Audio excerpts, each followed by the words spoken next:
Hey everyone, Rho here. Today we're discussing the Necron Awakened Council, the rule of law in the wake of the Silent King. Spoiler warning to begin, as the events we're discussing today are from the Warhammer 40k novel The Infinite and the Divine by Robert Rath, and apologies if I'm not pronouncing that one correctly. As always, I really recommend you read the stories for yourself first, as that's the best way to enjoy the lore for yourself, without spoilers. But with that said, let's just jump straight in. For the most part, when it comes to the 40k universe, the stories we read are generally told from the Imperium's point of view, which, considering the Imperium is the 40k universe, well, it's understandable. However, once in a while we get a story come along that really showcases many of the other races to us from their own perspective, giving a far greater understanding of them and their motivations. And well, the Infinite and the Divine is most certainly one of those. Now, if you've never ventured into any of the Xeno stories out there, I can wholeheartedly recommend you begin with this one. It is simply a stellar read. By far and away the best non-Imperium story I've read. Following the infamous Trazyn the Infinite and his feud with Oricon the Diviner. Not only did this give a great bit of development to their characters, but it also unveils some otherwise unseen parts of Necron lore. And for me, seeing how their race was adapting in the wake of the Silent King's departure was fascinating. How this affected the relationships between the dynasties, and how new codes of law became to be set in place. Now, Trazyn is renowned throughout the lore for his immense collection of artifacts, all stored upon his personal tomb world of Solemnus. As Chief Archivist of the Necron tier, Trazyn has an insatiable desire to collect and store anything he deems noteworthy. Absolutely nothing is off limits to Trazyn, regardless if it belongs to another dynasty or even another race. He can even claim the pure clone of Fulgrim amongst his collection. However, during the events of this story, Trazyn actually finds himself victim to a theft, and obviously no small amount of karma, as Oricon the Diviner manages to infiltrate Solemnus and escape with one of Trazyn's precious artifacts. Now, the fact that Trazyn stole it himself, of course, is not the point. This is an injustice he simply cannot abide.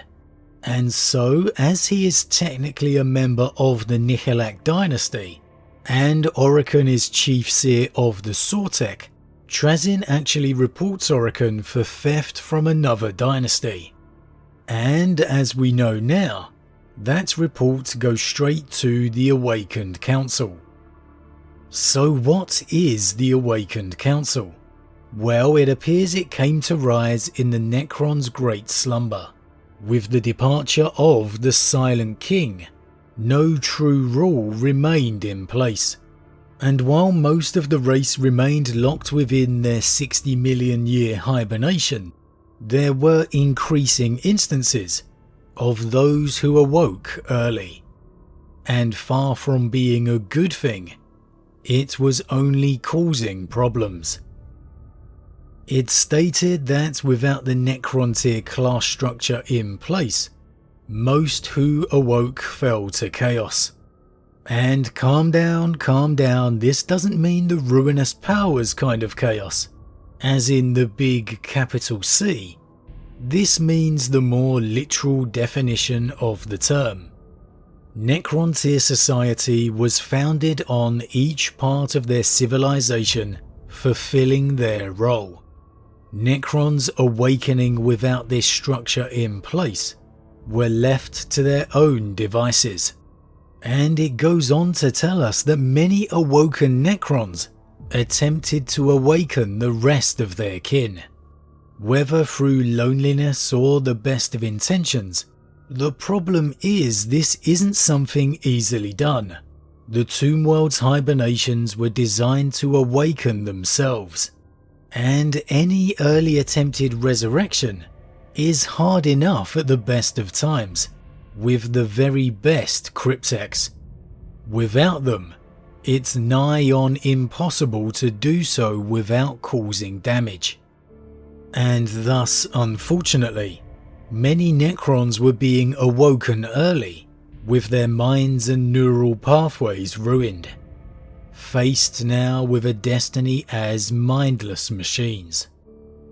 It wasn't all done by simple mistake either. Necron society has always been filled with political movers and shakers. The Necrons aren't above taking out a rival on their own personal quest for power. And so again, we're told that many of those who awoke early took the opportunity to settle old scores. And well, with this slowly becoming an ever-increasing problem, it fell to the Triarch Praetorians, the elite former warriors of the Silent King's Triarch, to intervene.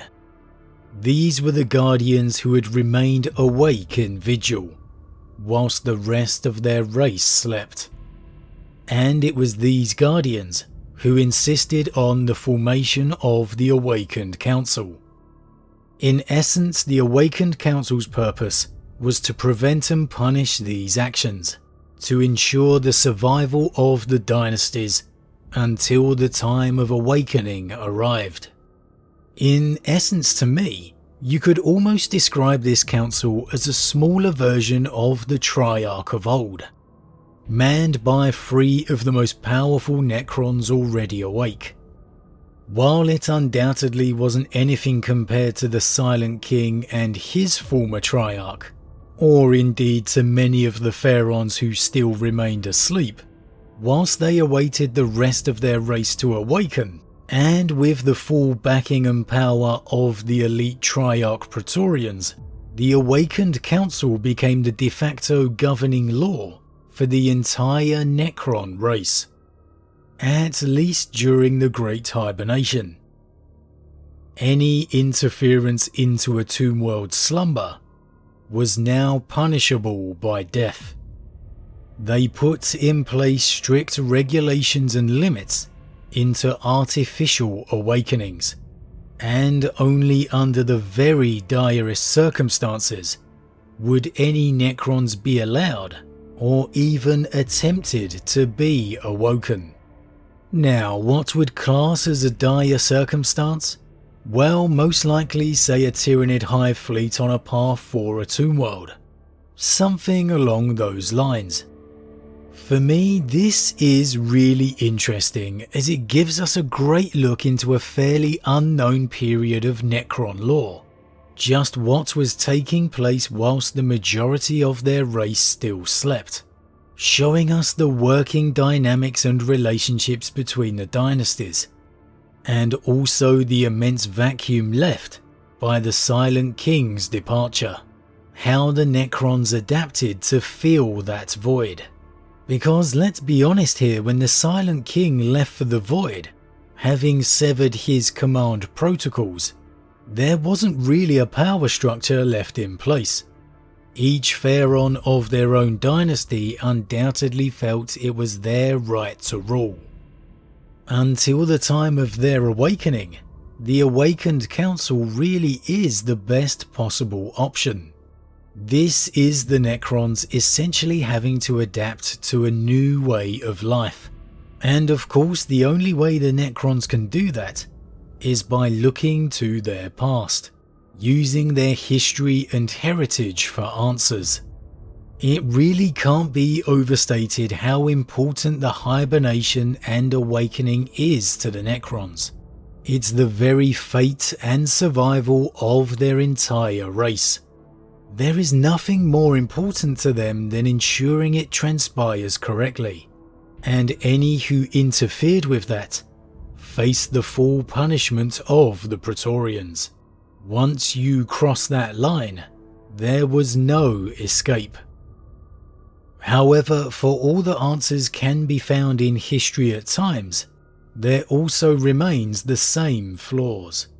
And for me, this is actually highlighted by the actions of Awakened within his trial. It always comes down to a game of power. Awakened, for all his wayward freelancing, was still the chief seer of the Sortek dynasty, the most powerful dynasty out there. And though it was still slumbering at this time, the mere fact that it would one day awaken was threat enough.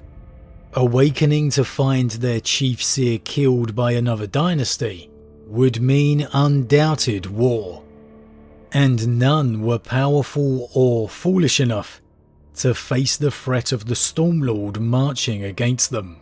To risk the wrath of the Sortek was to invite death. And this for me is why the Silent King is so important to the Necron race. Without that figurehead, that absolute power, the game of political power plays and war would always dominate the race. The backstabbing deals, always operating to get the upper hand. It's just too embedded within their culture. And I think this is what the Silent King is struggling with now, since his return. When he left, his power was absolute. Even if you ignore the command protocols, he had the backing of the Triarch. His dynasty was supreme, and he had two others on side. No other dynasty could face that. And so they all fell into line. Since that time, the command protocols are gone. The Sortek have risen in power, now the most powerful and numerous themselves. Imhotep the Stormlord sees himself as saviour and ruler of the Necron race.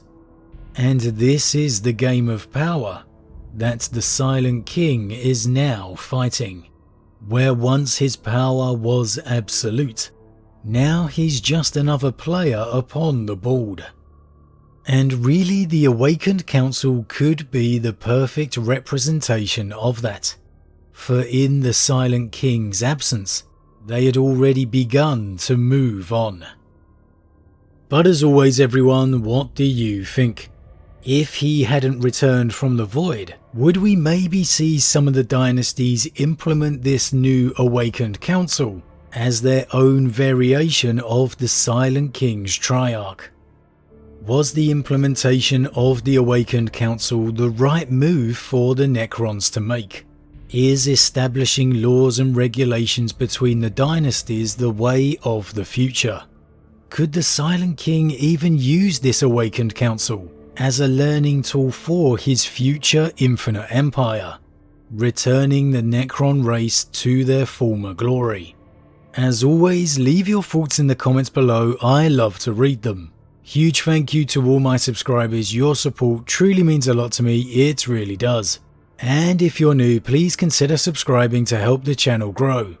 If you enjoyed this particular vid, then why not drop a like on it too? But with that said, I am off, and I'll see you all again real soon.